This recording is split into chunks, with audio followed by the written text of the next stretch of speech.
দর্শক, আজকে বাচ্চার 15তম দিন। আলহামদুলিল্লাহ বেশ বড় হয়েছে। ওই ছোট্ট ঘরে জায়গা হচ্ছে না ঠিকঠাক মতো। 2 দিন হয়তো রাখবে এখানে। আজকে লাইটগুলো একটু পুরো তুলে দিয়েছি। আমি 2 দিন আগে দেওয়া উচিত ছিল, সময় সুযোগ পাইনি। আর দেখতে পাচ্ছেন নতুন একটা খাবার পাত্র তৈরি করে দিয়েছি, যেন খাবার ফেলে না দেয় এবং সারাক্ষণ যেন খেতে পারে, বেশি খাবার দেওয়া যায়। নিজেই তৈরি করেছে এগুলো। দেখুন, পাইপটা দেখতেই পাচ্ছেন। সমস্ত মেকিং প্ল্যান আমার নিজেরই। তো ওই পাশ থেকে পানি ইনপুট করি।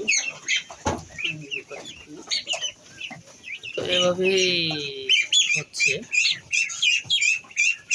হাতে একটু ঠান্ডা লেগেছে, যদিও ঠান্ডা লেগেছে, ওষুধ খাওয়াচ্ছি, তারপরও খুব একটা কাজে দিচ্ছে না, ঠান্ডা হয়ে গেছে।